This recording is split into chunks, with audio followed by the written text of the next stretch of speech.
ਸਤਿ ਸ਼੍ਰੀ ਅਕਾਲ ਜੀ। ਮੈਂ ਲਵਪ੍ਰੀਤ ਕੌਰ ਹਾਜ਼ਰ ਹਾਂ ਜੀ ਅੱਜ ਦੀ ਨਵੀਂ ਕਹਾਣੀ ਨਾਲ। ਜੇਕਰ ਤੁਹਾਨੂੰ ਸਾਡੀਆਂ ਕਹਾਣੀਆਂ ਵਧੀਆ ਲੱਗਦੀਆਂ ਨੇ ਤਾਂ ਪਲੀਜ਼ ਵੱਧ ਤੋਂ ਵੱਧ ਲਾਈਕ ਕਰਿਆ ਕਰੋ ਤੇ ਕਮੈਂਟਾਂ ਰਾਹੀਂ ਆਪਣੇ ਵਿਚਾਰ ਜ਼ਰੂਰ ਦੱਸਿਆ ਕਰੋ ਕਿ ਤੁਹਾਨੂੰ ਕਹਾਣੀ ਕਿੱਦਾਂ ਦੀ ਲੱਗੀ।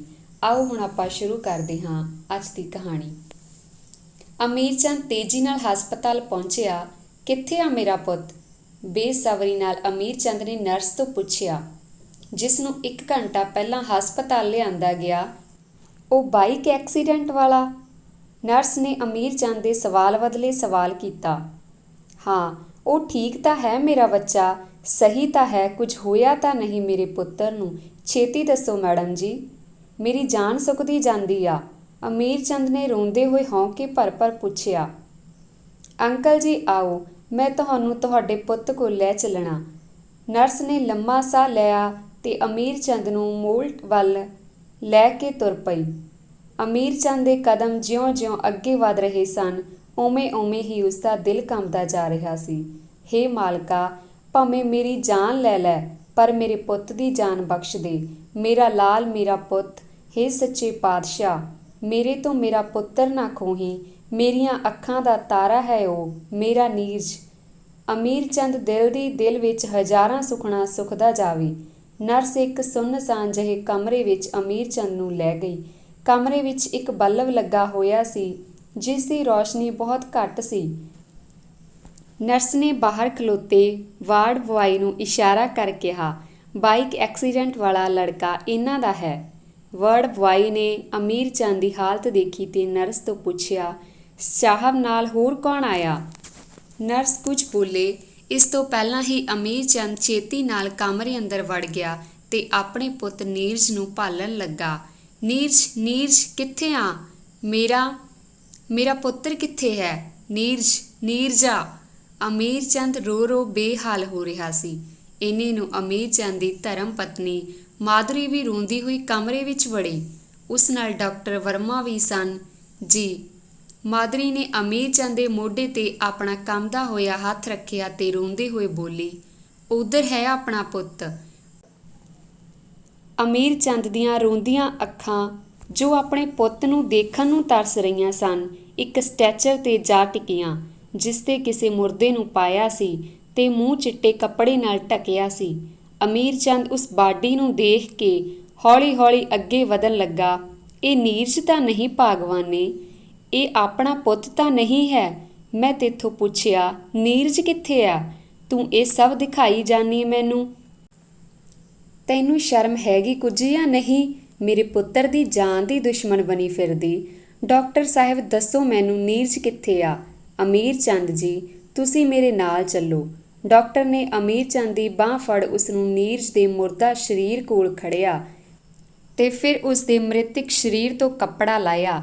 ਅਮੀਰ ਚੰਦ ਉੱਥੇ ਹੀ ਜ਼ਮੀਨ ਤੇ ਢਹਿ ਹੋ ਬੈਠ ਗਿਆ ਤੇ ਜ਼ੋਰ-ਜ਼ੋਰ ਦੀ ਚੀਕਾਂ ਮਾਰ ਪਿੱਟਣ ਲੱਗ ਪਿਆ। ਨੀਰਜ ਉਸਦਾ ਇਕਲੌਤਾ ਪੁੱਤਰ, ਜਿਸ ਦਾ ਅੱਜ ਜਨਮ ਦਿਨ ਸੀ, ਉਸਦਾ ਮਰਨ ਦਿਨ ਬਣ ਚੁੱਕਾ ਸੀ। ਅਮੀਰ ਚੰਦ ਬੇਕਾਬੂ ਹੋ ਰਿਹਾ ਸੀ ਤੇ ਮਾਧੁਰੀ ਉਸਨੂੰ ਹੌਸਲਾ ਵੀ ਦੇ ਨਹੀਂ ਸੀ ਪਾ ਰਹੀ। ਇੱਕ ਮਾਂ-ਬਾਪ ਦਾ ਇਹ ਦਰਦ ਸ਼ਾਇਦ ਹੀ ਕੋਈ ਤੀਸਰਾ ਸਮਝ ਸਕਦਾ ਸੀ। ਨੀਰਜ ਦੇ ਮ੍ਰਿਤ ਸਰੀਰ ਨੂੰ ਘਰ ਲਿਆਂਦਾ ਗਿਆ। ਜਦ ਦਾ ਅਮੀਰ ਚੰਦ ਨੇ ਆਪਣੇ ਪੁੱਤਰ ਨੀਰਜ ਦਾ ਮ੍ਰਿਤ ਸਰੀਰ ਦੇਖ ਲਿਆ ਸੀ, ਉਸ ਪਲ ਤੋਂ ਉਹ ਬਿਲਕੁਲ ਗੁੰਮਸੁੰਮ ਹੋ ਗਿਆ, ਨਾ ਰੋਂਦਾ ਨਾ ਹੀ ਕੁਝ ਬੋਲਦਾ।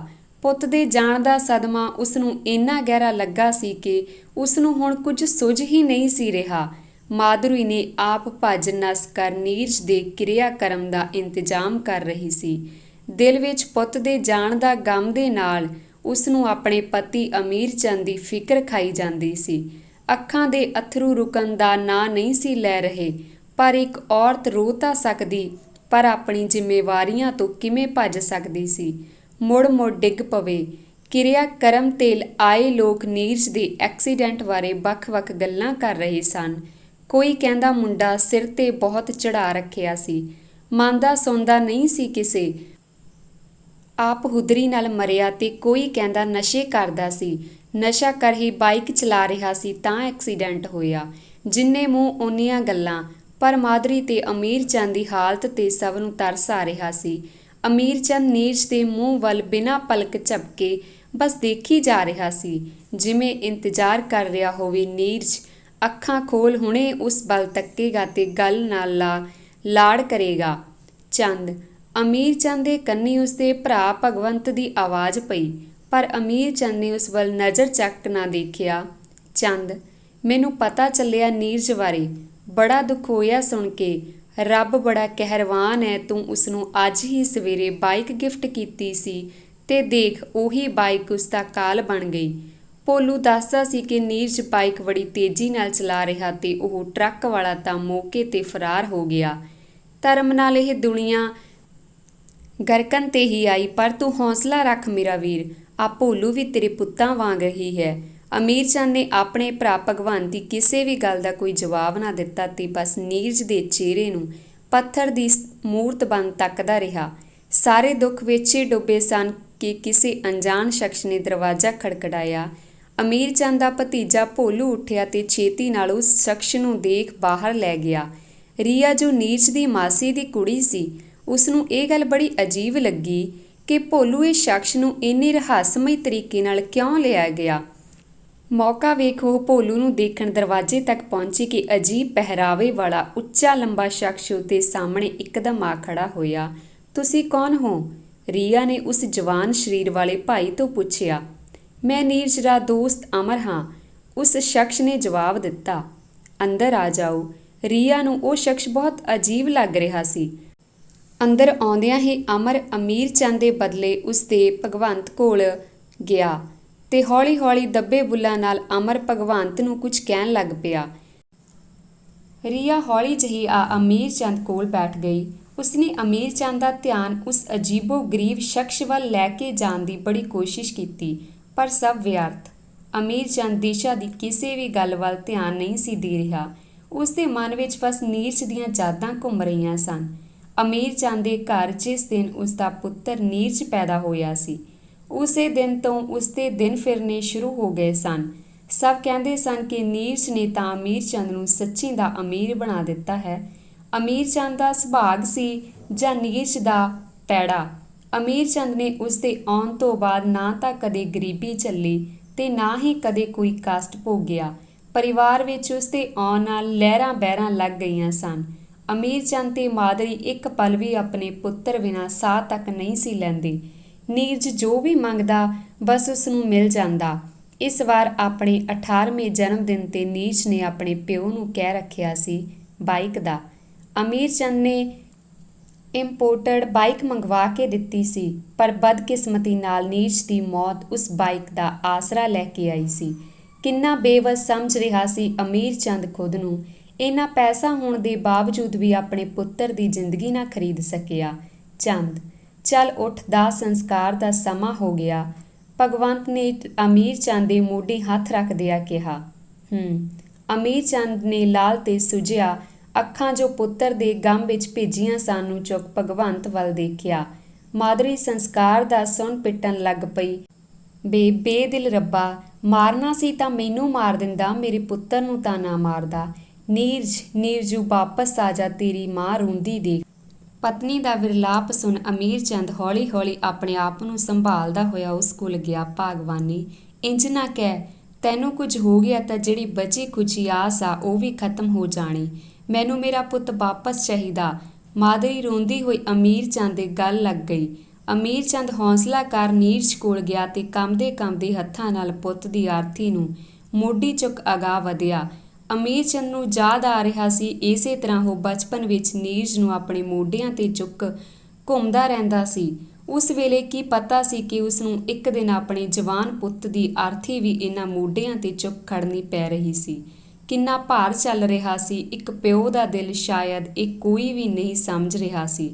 ਆਰਤੀ ਨੂੰ ਸਿਵਿਆਂ ਤੇ ਰੱਖ ਅਮੀਰ ਚੰਦ ਦਾ ਦਿਲ ਕਰ ਰਿਹਾ ਸੀ ਕਿ ਖੁਦ ਨੂੰ ਵੀ ਅੱਗ ਲਾ ਦੇਵੇ, ਪਰ ਮਾਦਰੀ ਬਾਰੇ ਸੋਚ ਉਹ ਖੁਦ ਨੂੰ ਕਿਸੇ ਤਰੀਕੇ ਸੰਭਾਲਣ ਦੀ ਕੋਸ਼ਿਸ਼ ਕਰ ਰਿਹਾ ਸੀ। ਸਿਵਿਆਂ ਤੇ ਪਏ ਪੁੱਤ ਦੀ ਲਾਸ਼ ਨੂੰ ਦੇਖ ਅਮੀਰ ਚੰਦ ਦਾ ਦਿਲ ਫਟ ਰਿਹਾ ਸੀ, ਪਰ ਅਚਾਨਕ ਇੱਕ ਹਵਾ ਦਾ ਝੋਕਾ ਆਇਆ ਤੇ ਨੀਰਜ ਦੀ ਦੇਹ ਤੋਂ ਕੱਪੜਾ ਥੋੜਾ ਉੱਪਰ ਹੋਇਆ। ਅਮੀਰ ਚੰਦ ਕਦਮ ਵਧਾਉਂਦਾ ਹੋਇਆ ਪੁੱਤ ਦਾ ਆਖਰੀ ਵਾਰ ਮੱਥਾ ਚੁੰਮਣ ਲੱਗਾ ਤੇ ਉਸਦੀ ਨਜ਼ਰ ਨੀਰਜ ਦੀ ਅੱਧ ਨੰਗੀ ਬਾਂਹ ਤੇ ਪਈ, ਜਿਸ ਉੱਪਰ ਬਹੁਤ ਸਾਰੇ ਗੁੱਝੇ ਨੀਲ ਪਏ ਸਨ। ਇੰਜ ਜਾਪ ਰਿਹਾ ਸੀ ਜਿਵੇਂ ਕਿਸੇ ਨੇ ਬਹੁਤ ਬੁਰੇ ਤਰੀਕੇ ਨਾਲ ਨੀਰਜ ਨੂੰ ਕੁੱਟਿਆ ਹੋਵੇ। ਅਮੀਰ ਚੰਦ ਦਗ ਰਹਿ ਗਿਆ। ਉਸਨੇ ਹੌਲੀ ਜਿਹੀ ਸਾਰੀ ਬਾਂਹ ਨੰਗੀ ਕੀਤੀ, ਫਿਰ ਸਰੀਰ ਤੋਂ ਚਾਦਰ ਲਾ ਦੇਖਿਆ। ਉਸਨੂੰ ਜਰਾ ਦੇਰ ਨਾ ਲੱਗੀ ਸਮਝਣ ਵਿੱਚ ਕਿ ਇਹ ਗੁੰਝੀਆਂ ਸੱਟਾਂ ਕਿਸੇ ਐਕਸੀਡੈਂਟ ਨਾਲ ਨਹੀਂ ਬਲਕਿ ਕੁੱਟਮਾਰ ਨਾਲ ਲੱਗੀਆਂ ਹਨ। ਇਹ ਕੈਸੀ ਕਰਨੀ ਕੁਦਰਤ ਦੀ। ਨੀਰਜ ਦਾ ਮ੍ਰਿਤ ਸਰੀਰ ਹੀ ਜਿਵੇਂ ਰੋ ਰੋ ਆਪਣੇ ਪਿਓ ਨੂੰ ਦੱਸ ਰਿਹਾ ਸੀ ਆਪਣੀ ਮੌਤ ਦਾ ਸੱਚ। ਕੀ ਹੋਇਆ ਚੰਦ? ਭਗਵੰਤ ਨੇ ਅਮੀਰ ਚੰਦ ਦੇ ਮੋਢੇ 'ਤੇ ਹੱਥ ਰੱਖ ਪੁੱਛਿਆ।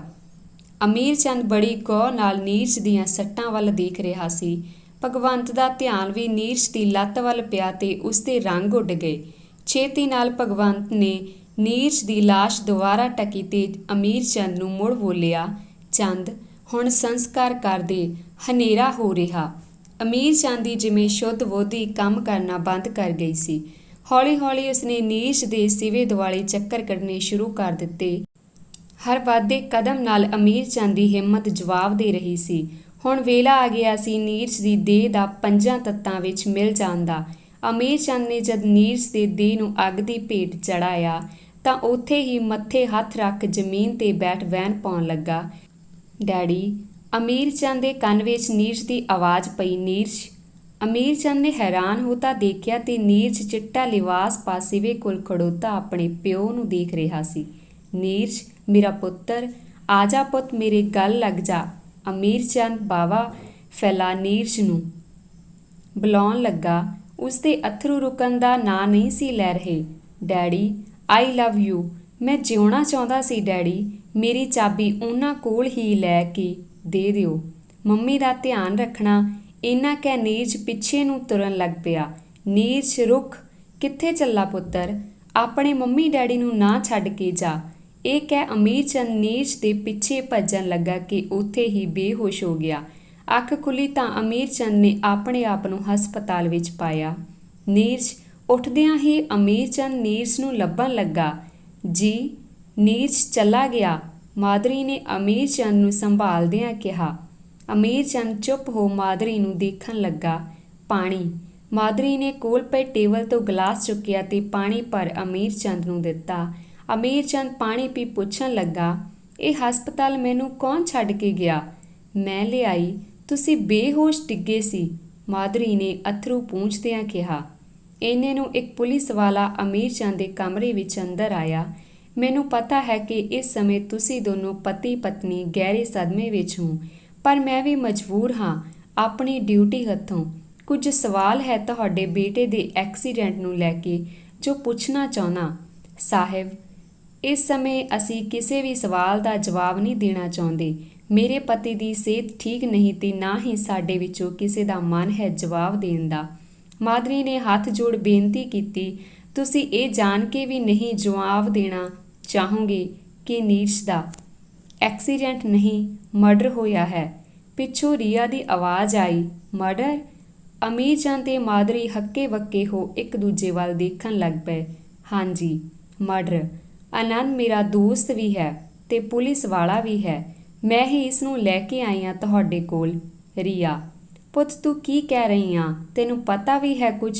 ਇਸ ਗੱਲ ਦਾ ਕੀ ਰਿਜ਼ਲਟ ਹੋ ਸਕਦਾ? ਅਮੀਰ ਚੰਦ ਨੇ ਦੁਖੀ ਹਿਰਦੇ ਨਾਲ ਕਿਹਾ। ਮਾਸਟਰ ਜੀ, ਮੈਂ ਸਮਝ ਸਕਦੀ ਹਾਂ ਤੁਸੀਂ ਕਿਸ ਹਾਲ ਵਿੱਚ ਹੋ, ਪਰ ਮੈਨੂੰ ਪਤਾ ਨਹੀਂ ਕਿਉਂ ਸ਼ੱਕ ਹੋ ਰਿਹਾ ਕਿ ਨੀਰਜ ਵੀਰ ਦੀ ਮੌਤ ਐਕਸੀਡੈਂਟ ਨਾਲ ਨਹੀਂ ਹੋਈ, ਰੀਆ ਨੇ ਸਮਝਾਉਂਦੇ ਹੋਏ ਕਿਹਾ। ਪਰ ਤੂੰ ਇੰਦਾ ਕਿਵੇਂ ਕਹਿ ਸਕਦੀ ਹੈ? ਅਮੀਰ ਚੰਦ ਨੇ ਉਤੇਜਨਾ ਵਿੱਚ ਪੁੱਛਿਆ। ਮਾਸਟਰ ਜੀ, ਕੱਲ੍ਹ ਮੈਂ ਘਰ ਵਿੱਚ ਦੋ ਅਜੀਬ ਵਤੀਰੇ ਵਾਲੇ ਲੋਕਾਂ ਨੂੰ ਦੇਖਿਆ ਜੋ ਭੋਲੂ ਤੇ ਭਗਵੰਤ ਮਾਸੜ ਨਾਲ ਗੱਲ ਕਰ ਰਹੇ ਸਨ। ਉਹ ਕਿਸੇ ਗੁੰਡੇ ਕਿਸਮ ਦੇ ਲੱਗ ਰਹੇ ਸਨ ਤੇ ਜਦ ਤੁਸੀਂ ਨੀਰਜ ਵੀਰ ਦਾ ਸੰਸਕਾਰ ਕਰਨ ਗਏ ਸੀ ਉਹ ਸਮੇਂ ਉਹ ਬੰਦੇ ਇੱਕਦਮ ਗਾਇਬ ਹੋ ਗਏ। ਉਹਨਾਂ ਦੀਆਂ ਅੱਖਾਂ ਵਿੱਚ ਨਾ ਕੋਈ ਅਫਸੋਸ ਸੀ ਤੇ ਨਾ ਕੋਈ ਦਰਦ। ਤੂੰ ਭਗਵੰਤ ਵੀਰ 'ਤੇ ਸ਼ੱਕ ਕਰ ਰਹੀ ਹੈ? ਪਾਗਲ ਤਾਂ ਨਹੀਂ ਹੋ ਗਈ ਤੂੰ? ਦੇਖ, ਮੈਨੂੰ ਹੋਰ ਕੋਈ ਤਮਾਸ਼ਾ ਨਹੀਂ ਚਾਹੀਦਾ। ਸਾਨੂੰ ਪਤੀ ਪਤਨੀ ਨੂੰ ਇਕੱਲਾ ਛੱਡ ਦੇ। ਜਾ, ਚੱਲ ਜਾ ਕਰ। ਮਾਦਰੀ ਨੇ ਰੀਆ ਨੂੰ ਝਿੜਕਿਆ। ਪਰ ਮਾਸੀ ਜੀ, ਰੀਆ ਨੇ ਮੁੜ ਸਮਝਾਉਣ ਦੀ ਇੱਕ ਨਾਕਾਮ ਕੋਸ਼ਿਸ਼ ਕੀਤੀ। ਅਮੀਰ ਚੰਦ ਬਿਲਕੁਲ ਖਾਮੋਸ਼ ਰਿਹਾ, ਜਿਵੇਂ ਉਹਨੂੰ ਰੀਆ ਦੀਆਂ ਗੱਲਾਂ ਵਿੱਚ ਕੁਝ ਸੱਚਾਈ ਦਿਸਦੀ ਹੋਵੇ। ਮਾਸਟਰ ਜੀ, ਯਕੀਨ ਕਰੋ, ਰੀਆ ਇਹ ਕਹਿ ਇੰਸਪੈਕਟਰ ਨਾਲ ਬਾਹਰ ਚਲੀ ਗਈ। ਅਮੀਰ ਚੰਦ ਦਾ ਡਰਾਈਵਰ ਉਸਨੂੰ ਤੇ ਮਾਦਰੀ ਨੂੰ ਲੈਣ ਆਇਆ। ਚਲੋ ਘਰ ਚੱਲੀਏ। ਕਿਹੜਾ ਘਰ ਮੇਰਾ ਪੁੱਤਰ? ਅਮੀਰ ਚੰਦ ਫਿਰ ਉੱਚੀ ਉੱਚੀ ਰੋਣ ਲੱਗ ਪਿਆ। ਮਾਦਰੀ ਦਾ ਵੀ ਰੋਣਾ ਨਿਕਲ ਗਿਆ। ਕਿੰਨੇ ਅਭਾਗੇ ਮਾਂ ਪਿਓ ਅਸੀਂ। ਚੰਦ ਆਪਣੇ ਨਾਲ ਇੰਝ ਕਿਉਂ ਹੋਇਆ?